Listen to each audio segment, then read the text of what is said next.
Have you guys ever listened to someone speak and without even being aware of it, you've suddenly found yourself completely tuned out? And it's not because they were boring as a person, or it's not even because they had nothing valuable to say. In fact, what they were saying was probably quite valuable.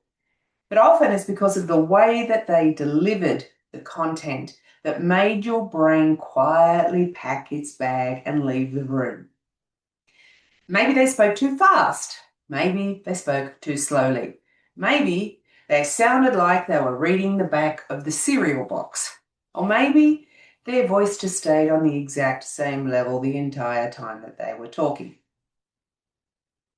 Don't know if you've come across that before. I certainly have, and I have made all of those mistakes. The problem here is you can have great content, but the way that we use our voice as speakers can absolutely sabotage any talk that we deliver.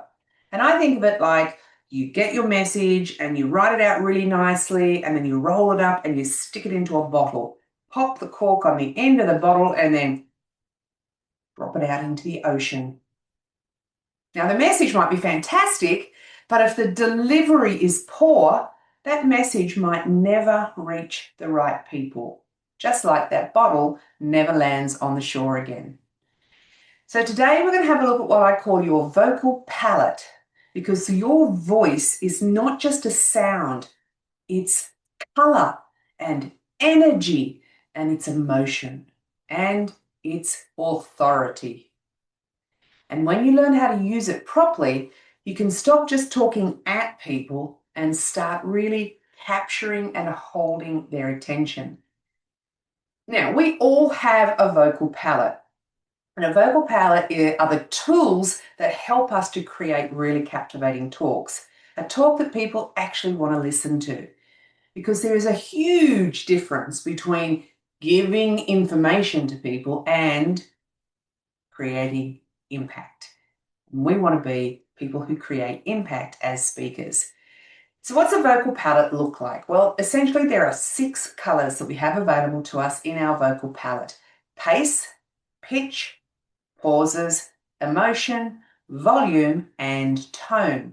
And each one of those does something different.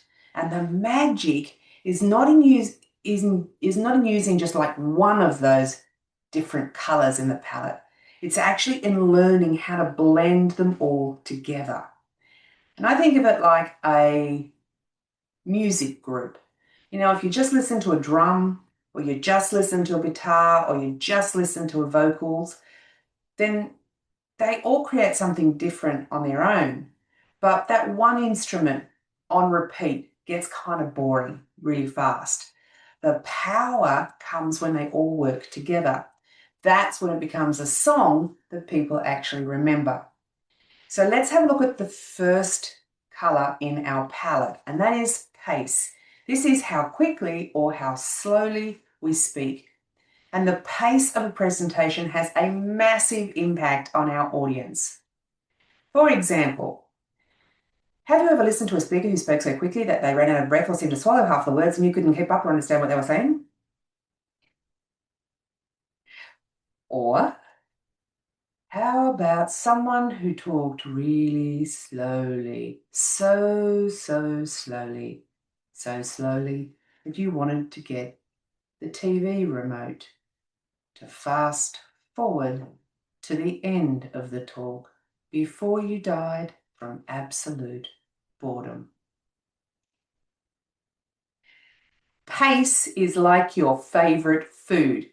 If you can think about your favorite food for a moment and think to yourself, what's your favorite food? Like I love mangoes, for example. Then you think to yourself, if you only had mangoes to eat for an entire year, how would you feel about those mangoes at the end of that year? You'd be pretty sick to death of them, right? Don't make pace your one piece of favorite food. Audiences need a varied rate of delivery to stay interested, just like we all need a varied diet to enjoy eating. Now, here's a bonus tip. At important words, speak more quickly to grab the audience's focus. But this one comes with a caveat, so be warned. Culture makes a huge difference to pace. And I learned this the hard way. I'll tell you a little story about something that happened to me about 12 years ago. I was in Boston in the USA speaking at a huge conference in a massive conference center. Now, as a people, I find Americans to be incredibly polite people. And as I was doing my talk, I was getting people smiling in the audience at me and lots of nodding. And I thought to myself, yes, I am killing this, absolutely crushing it.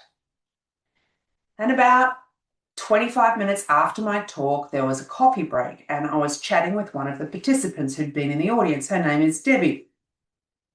And Debbie and I were chatting, and I said to her, hey, what was your key takeaway from this session this morning? Now, remember I said I find Americans to be very polite. Well, she really hesitated. And then Debbie did me an enormous favor because she said to me these exact words. Honestly, you spoke so fast I could not understand a word you were saying, but you looked so excited I didn't want you to feel bad. So there I was, thinking I was being charming and engaging, and the audience couldn't understand a word I was saying because I was speaking too fast, and my accent made it very difficult for them to hear.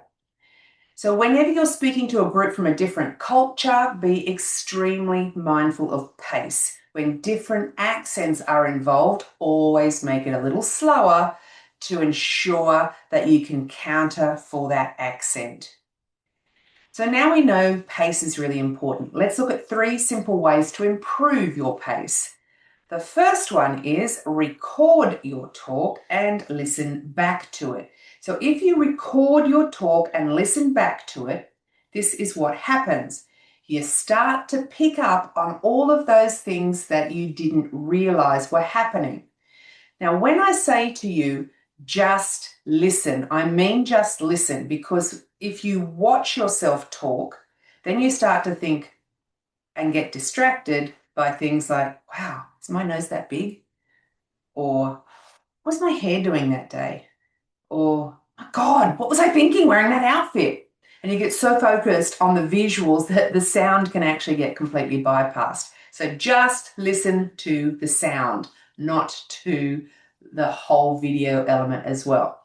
Second thing is mark your script. Now, when you're writing your script out, add in notes to your script, like stage directions. So slow down, speed up, or my personal favorite, pause, so that your delivery has lots of variety.